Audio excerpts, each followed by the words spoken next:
Ration card থকা প্ৰত্যেকটো পৰিয়ালে লাভ কৰিব ৯,০০০ টকা হয়। তাৰ বাবে আপোনালোকে কিন্তু 10 মাৰ্চৰ আগতে এই যিখন ফৰ্ম মোৰ হাতত দেখিবলৈ আছে এইখন ফৰ্ম ফিল আপ কৰি আপোনালোকে জমা দিব লাগিব। তেতিয়া আপোনালোকে 10 মাৰ্চৰ দিনাখন অৰুণোদয় আঁচনিৰ জৰিয়তে লাভ কৰিব একেলগে 9,০০০ টকা। আৰু তাৰ বাবে কিন্তু আপোনালোকে এইখন ফৰ্ম ফিল আপ কৰি জমা দিব লাগিব। আৰু এইখন ফৰ্ম কেনেকৈ ফিল আপ কৰিব আৰু ক'ত জমা দিব, কেনেকৈ ডাউনলোড কৰিব, সকলো বিষয়বস্তু এই ভিডিঅ'ৰ জৰিয়তে জনাম। আৰু ভিডিঅ'টো যদি আপুনি ফেচবুক চাইছে পেজটো ফ'ল' কৰি বেছিকৈ শ্বেয়াৰ কৰি দিয়ক, যাতে সকলো মানুহে এই বিষয়ে জানিব পাৰে আৰু সকলো মানুহে এই আঁচনিৰ সুবিধাটো ল'ব পাৰে।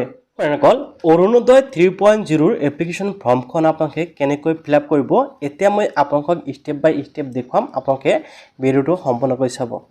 লগতে যদি আপোনালোকৰ এই ফৰ্মখন প্ৰয়োজন হয় তেনেক্ষেত্ৰত নিশ্চয় ভিডিঅ'টোৰ কমেণ্টত জনাই দিব। আৰু ভিডিঅ'টোৰ শেষত মই আপোনালোকক জনাম যে আপোনালোকে ফৰ্মটো কেনেকৈ লাভ কৰিব বা ক'ত পাব। এতিয়া চাওক ফৰ্মখন আপোনালোকে কেনেকৈ ফিল আপ কৰিব লাগিব। প্ৰথমতে ওপৰৰ ফালে দেখিবলৈ পাব এপ্লিকেশ্যন ফৰ্ম অৰুণোদয় 3.0। আৰু আপোনালোকে কিন্তু এইখন ফৰ্ম ফিল আপ কৰিবলৈ পোনপ্ৰথমতে আপোনালোকৰ এখন পাছপোৰ্ট চাইজৰ ফটো প্ৰয়োজন হ'ব। ঠিক আছে, আপোনালোকে এইখন ফৰ্ম এই ফৰ্মত ফটোখন লগাই ল'ব পোনপ্ৰথমতে, অৰ্থাৎ যোনজন ব্যক্তিৰ বাবে এপ্লিকেশ্যন কৰিব সেইজন ব্যক্তিৰ ফটো আপোনালোকে ইয়াতে লগাব লাগিব। তো ইয়াতে চাওক প্ৰথম যিটো কুৱেশ্যন বা প্ৰথম যিটো কলম ইয়াতে আছে, সোধা হৈছে R U N existing beneficiary under Orunodoi scheme.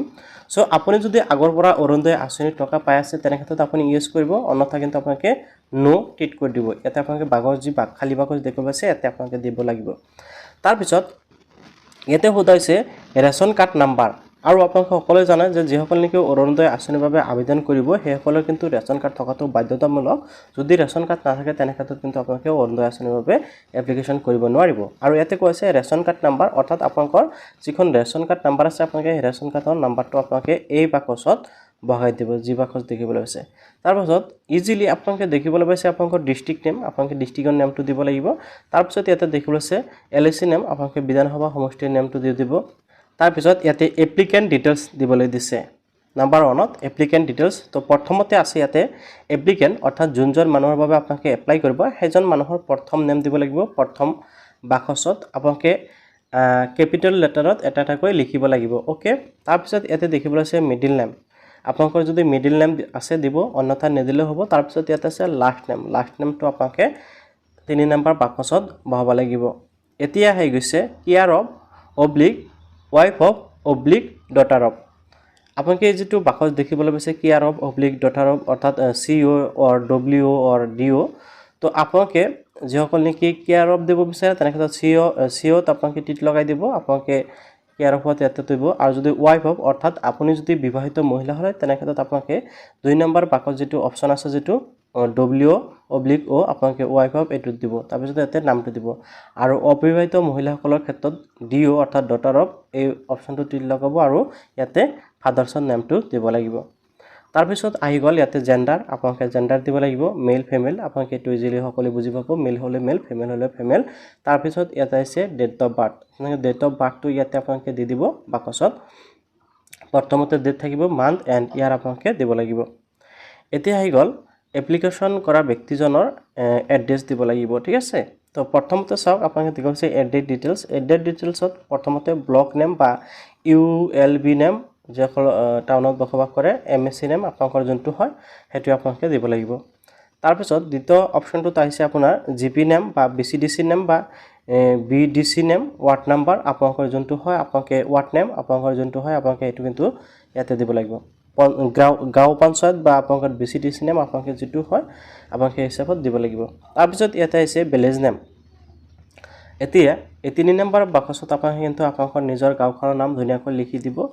Locality বা লেণ্ডমাৰ্ক আপোনালোকে লোকেলিটি দিব, আপোনালোকৰ ওচৰে পাঁজৰে যদি ডাঙৰ কোনো অনুষ্ঠান আছে, স্কুল থাকিব পাৰে বা মানে আপোনালোকৰ বজাৰ এখন থাকিব পাৰে বা তেনেকুৱাকৈ মন্দিৰ থাকিব পাৰে, মছজিদ থাকিব পাৰে, যি আছে আপোনালোকে এইটো ইয়াতে লেণ্ডমাৰ্ক হিচাপে দিব। বা আপোনালোকৰ যদি তেনেকুৱা ৰাস্তা পথ থাকে পথৰ নাম দিলেও হ'ব। তাৰপিছত ইয়াত আছে মোবাইল নাম্বাৰ, ইয়াতে আপোনালোকৰ মোবাইল নাম্বাৰ দিব, যোনজনৰ বাবে এপ্লিকেশ্যন আছে মোবাইল নাম্বাৰটো দিব।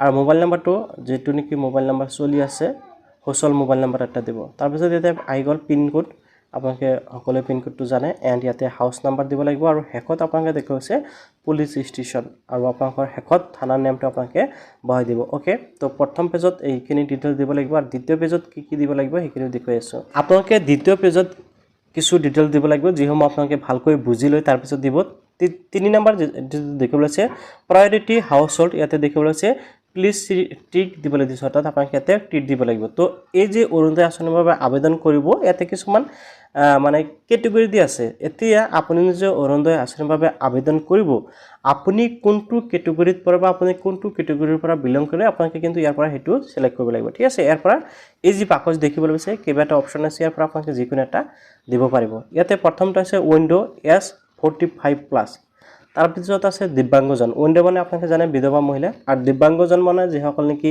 কোনা কুৰা লেংৰা আছে সেইসকলৰ তাৰ পিছত ইয়াতে আছে ডাইভোৰ্স ওমেন S45+ আৰু যিসকল নেকি ডাইভোৰ্স হোৱা মহিলা আছে সেইসকলৰ 3 নম্বৰ অপচন তাৰ পিছত আছে ওমেন AAY বেনিফিচিয়াৰী অৰ্থাৎ AAY কাৰ্ড এটা আছে আপোনালোকে জানে ৰেশন কাৰ্ড এটা আছে যেটো হল AAY কাৰ্ড থাকে তো যদি আপোনালোকে AAY কাৰ্ডৰ মহিলা হয় তেনে ক্ষেত্ৰত আপোনালোকে এই বাকচত টিক লাগিব তাৰ পিছত আছে আনমেৰিড ওমেন S45+ যদি আপুনি অবিবাহিত মহিলা হয় আৰু 45+ এজ হৈ গৈছে তেনে ক্ষেত্ৰত সেইসকলৰ বাবে 5 নম্বৰ বাকচ বা 5 number option registered women living in government registered old age home institutes আৰু এই যেটো বাকচ দেখিবলৈ আছে ইয়াতে আপোনালোকে দিব লাগিব সেইসকলক যিসকল নেকি ওল্ড এজ হোম অৰ্থাৎ যিসকলে বৃদ্ধাশ্ৰমত থাকে বা কোনো ইনষ্টিটিউট থাকে যিসকল নেকি তেনেকুৱা বয়স হৈছে মানে বয়সীয়াল মহিলা সেইসকলৰ ক্ষেত্ৰত এই বাকচটো আপোনালোকে দিব লাগিব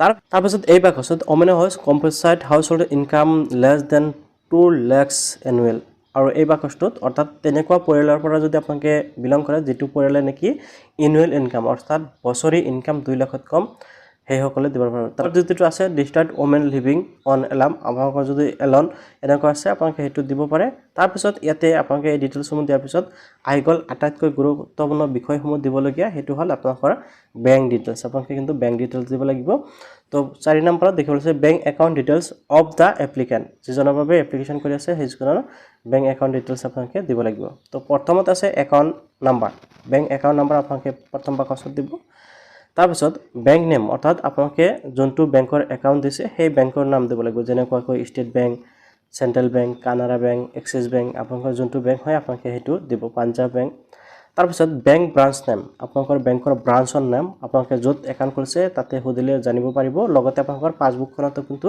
পাই যাব বেংকৰ বহিখনত পাই যাব আৰু IFSC কোড যেটো দেখিছে এটো কিন্তু আপোনালোকৰ বেংকৰ পাছবুকখনতে পাব আপোনালোকে তাৰ পৰা দিব লাগিব তাৰ পিছত bank passbook front page attach আপোনালোকৰ যিখন কি বেংক পাছবুক আছে সেইখন আপুনি ফটোষ্টেট কৰি এইখন ফৰ্মৰ লগত গাঠি দিব বিচাৰে নাই অৰ্থাৎ এটাচ কৰিব বিচাৰে নাই আপোনালোকে কি কৰিব ইয়েস কৰিব আৰু আপোনালোকৰ বেংকৰ পাছবুকখন কি কৰিব ফটোষ্টেট মাৰি দি দিব ঠিক আছে আপোনালোকৰ ক্ষেত্ৰত বহুত ভাল হ'ব আৰু ইয়াতে এটা 5 নম্বৰত কনসাৰ্ন এণ্ড সেলফ ডিক্লাৰেশন আছে ইয়াতে কিন্তু আপোনালোকক কোৱা হৈছে যে আপোনালোকৰ আধাৰ কাৰ্ডৰ সৈতে মোবাইল নম্বৰ যিখন লিংক আছে বা বায়োমেট্ৰিক কিন্তু আপোনালোকে দিব লাগিব তো এটো পিছত ল'ব ইয়াতে চাওক মাই আধাৰ নাম্বাৰ ইজ ইয়াতে এই যে বাকচ দেখিবলৈ আছে ইয়াতে কিন্তু আপোনালোকে আধাৰ কাৰ্ডৰ নাম্বাৰ দিব লাগিব তাৰ পিছত ইয়াতে দ্বিতীয় নম্বৰ আৰু এটা কনসেপ্ট আছে যে কৈছে আপুনি এজন ভোটাৰ হয় নে নহয় আপোনালোকৰ ভোটাৰ আইডি কাৰ্ডখন লাগিব আৰু মাই ইপিক নাম্বাৰ অৰ্থাৎ আপোনালোকৰ ভোটাৰ আইডি কাৰ্ডৰ নাম্বাৰ এই যেটো দেখিবলৈ পাইছে বাকচ ইয়াতে আপোনালোকে দিব লাগিব ঠিক আছে তাৰ পিছত ইয়াতে সেলফ ডিক্লাৰেশন